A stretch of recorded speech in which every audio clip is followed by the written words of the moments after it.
we're going to spend some time talking about how to move from despair to hope, because it's so hard sometimes whenever you find yourself really in the valley because of whatever loss there may have been or whatever situations are going on, and it's a fight. I'm telling you, I'm a living witness. I'm not saying all of this is just automatic, because if it was automatic we wouldn't have to have a practice of Hopeology.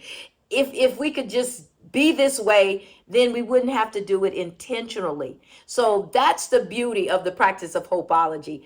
And if you begin to put it into practice, especially when you're going through tough times, you'll see the difference that it'll make. And I'm a living witness that you can move from despair to hope. So let's look at that. Moving from despair to hope. Let's look at 7 steps to help you move from despair to hope. The first one is, number 1, determine the cause of your despair. Be brutally honest. This requires self-evaluation and knowing that no one else is responsible for your feelings and emotions but you. So that is the identifying of whatever the issue may be. Identifying the reason why you're in despair. I'll give an example of something that I've been facing here recently, because like I said, this is real, and we have to apply it to real life scenarios and things that we go through. I have hypertension, and over the several decades I've been taking medication. It's been regulating my blood pressure, and I haven't had a problem. But for some reason, this season, right around this last couple of months, it has spiked. And I still take the medicine and everything. But if anybody's ever dealt with hypertension, you know the feeling whenever you put that cuff on, or where you sit before a medical professional and they put the cuff on. What happens is your blood pressure just spikes up. See that? And it really is a thing that it's called doctor's office hypertension or something like that. But it's really a thing that your blood pressure does rise whenever you're in the doctor's office and you're having to take it, especially if you have the issue of hypertension. So anyway, I'll say this. This is something that I am currently in the midst of dealing with, and I must deal with it because, listen, that is a silent killer, and there's so many things that can happen. So what I'm saying is, number 1 that we just looked at, determine the cause of your despair and be brutally honest. This requires self-evaluation and knowing that no one else is responsible for your feelings and emotions but you. So I've had to apply that and say, okay, what is really going on here? What is the root cause? And first of all, realizing that it is happening, not just not taking my blood pressure, which you don't know won't hurt you. Well, that is one of the biggest lies that we often tell ourselves because what we don't know will hurt us. So just identifying the fact that it's happening and then looking at the cause. Okay, let's look at the second, number 2. Confirm with someone you trust that you're on the right track to identifying the source of your despair. In the hypertension scenario that I just brought before you, that confirmation is coming from my doctor. I made an appointment with my physician, and it's been confirmed that this is what's happening. Number 3, plan your strategy to move from despair to hope.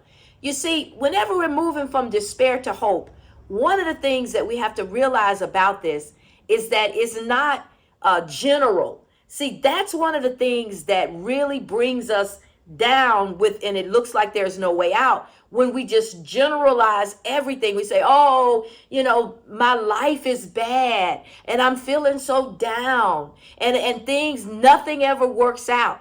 Now, I don't know about you, but I've been there. But whenever we are looking at the strategies through the practice of Hopeology, we realize that we have to hone in on the cause. What is it that's bringing you down? There's a scripture in the Bible that says, "Why so downcast, O my soul? Put your hope in God."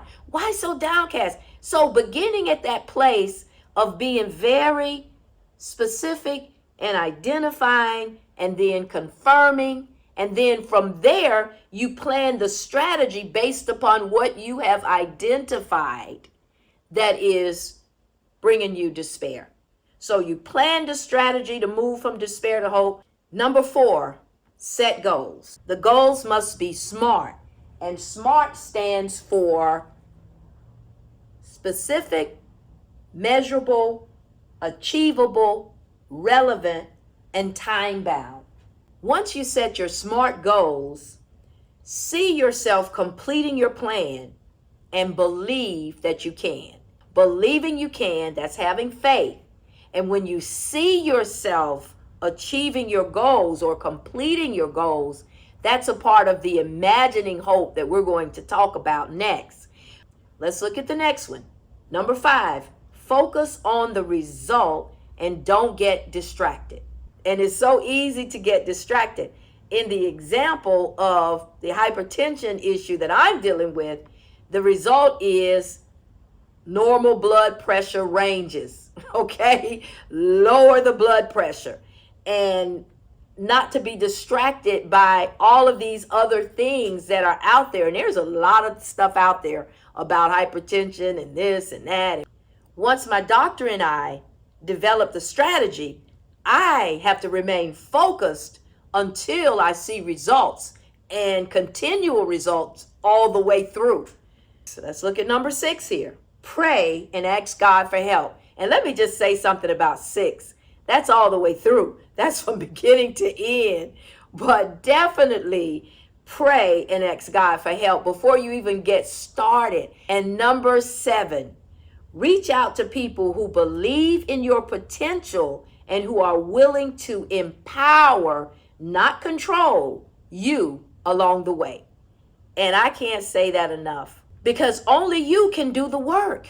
When we're talking about moving from despair to hope, you're the one. I'm the one. So those that are helping, they can empower me. The example of my doctor, but she can't do it for me. I wish she could. No.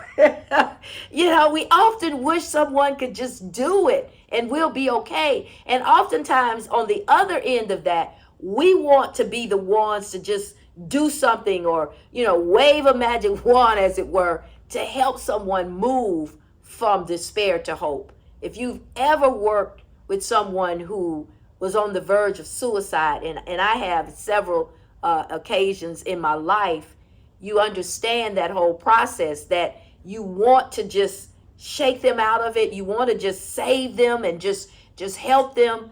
But ultimately, they have to come to that decision that I want to live and that I'm not going to do it.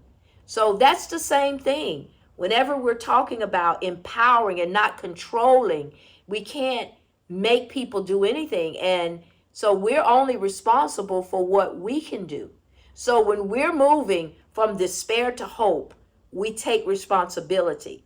And when we're helping someone else to move from despair to hope, we don't do it for them or control them, but we give them the necessary help, support, and tools so that they can be successful.